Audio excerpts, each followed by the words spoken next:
my name's Daniel Ott from True North Tiny Homes. We built our first model on wheels with a loft bedroom because that's how everyone sees it on HGTV and shows from the States. We can legalize them in most places in Ontario as a secondary residence. There are a few townships in Ontario that are starting to follow how everyone everywhere else is starting to do it as well throughout North America, where we're allowing smaller houses to be the primary residence on a property. But right now, for most of it, we're secondary uses. Cottages, garden suites, laneway houses, accessory apartments. Worst case scenario is I actually have to park the tiny house touching the main house, attach it with a piece of flashing and call it an addition. And now I can legalize it almost anywhere, but it's an addition, not a tiny home on its own property. And that's where we really want to go. Construction-wise, the Baby Boomer is our bigger model that almost meets Ontario Building Code. There are some tweaks we do to it to be able to actually meet that for you if you wanted to get a building permit for a tiny home in someone's backyard. We didn't have time to finish it for this show, so we staged it as an office, but there are renderings inside that show how it's supposed to look when it's done as a house. It's got a 13.5 square meter living area that includes the living room, dining room, kitchen, and then an 8.8 square meter bedroom. And these are all right off of the Ontario Building Code on how small a room is allowed to be. We then have a 100 square foot loft that we call a storage loft.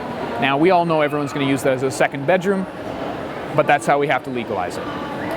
The Millennial is a lot smaller, but it's finished. We've been operating it as a short-term rental unit for over a year, and it's been doing awesome, getting good reviews off of it.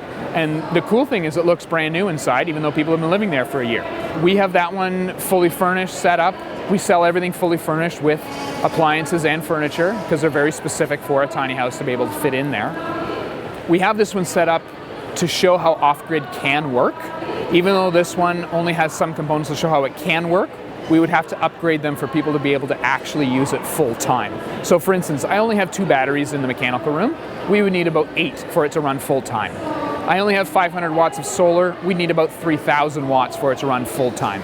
So we have a hybrid system here where it's typically plugged into the grid with a 30 amp, 240 volt extension cord. And then we have the off-grid just to show people how it could work because, let's face it, it is a show home. Batteries are an interesting topic. A lot of people think AGM because it's the cheapest. If you go to Tesla wall, you're looking at a lot more money for what you're getting or for the amount of power, but you can drain it completely before using it again because it's lithium ion. We can also go to something that doesn't have the Tesla name on it, but is lithium ion and will still last a long time. Full off-grid options would include solar panels, a wind turbine, a battery system to operate it, gray water, freshwater tanks, off-grid pumps, a generator for backup, that's all included in there, and then either a composting or an incinerating toilet. I love the incinerating option because there's less cleanup. Composting doesn't compost it in there, you still have to empty it once a month. From an overall construction standpoint, even though it might look like the shape of a container, we decided not to start with containers. There's enough people out there doing it, and coming from a design background, I find containers too creatively restrictive. So we're building these as if they're an actual house. Now we start with a steel skid, whether that has axles and you call it a trailer, or it doesn't and you just call it a steel skid. That's our base, if you will, our floor system. And then we build from there, 2x4, 2x6, insulation, siding, drywall, shiplap, depending on where it's going and what you're doing with it. Everything is custom installed and custom selected as if it's a regular house. We've even had interesting talks with the electrical authorities because it is a custom house and it's not an RV, and they come and inspect it as if it is.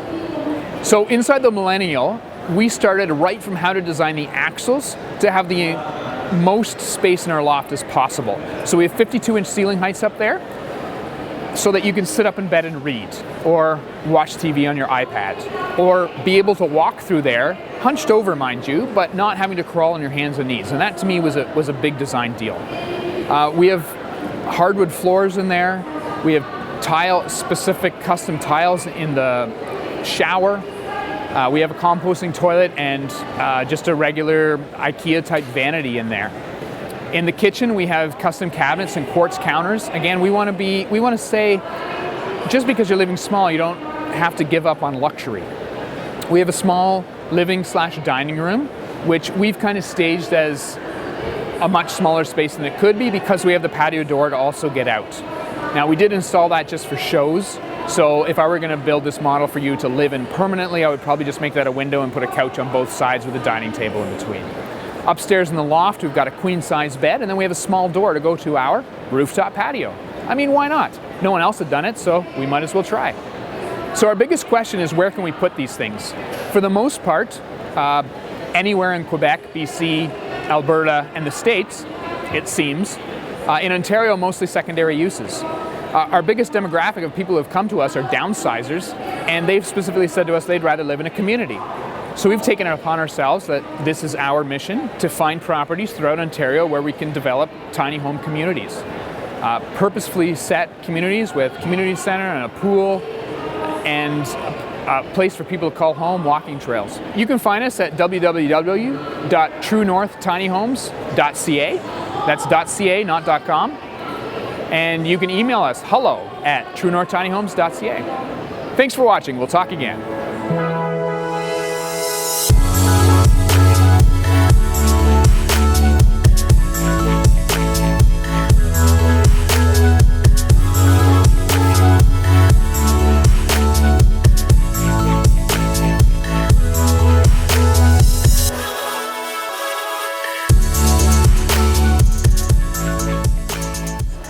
I started my career as a civil engineer and decided that was boring and turned into construction.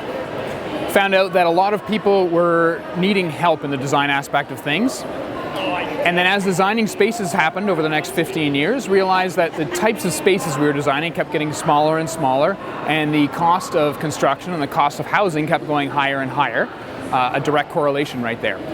So a few years ago, we looked into how to better help people in their situations, like parents asking me to get kids out of their basement, and so we convert garages into houses.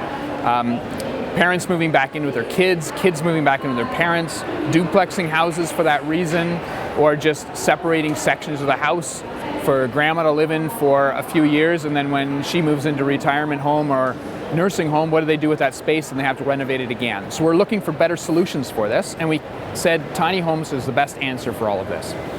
Now, last year, when in Ontario here, where I'm from, we have a lot more restrictive zoning and everything. And so last year when laneway houses passed in both Hamilton and Toronto, we said now's the time to start building tiny homes. So, like I said, zoning is very different in the US and Canada, and especially in Ontario specifically. I know people who are out west who can get building permits very quickly. It's not uncommon for us here to be working on a building permit for 2 or 3 years, and that's for regular housing. And now tiny housing being a new thing gets even more difficult. The biggest thing being we don't have definitions in the zoning bylaws for what a tiny house is.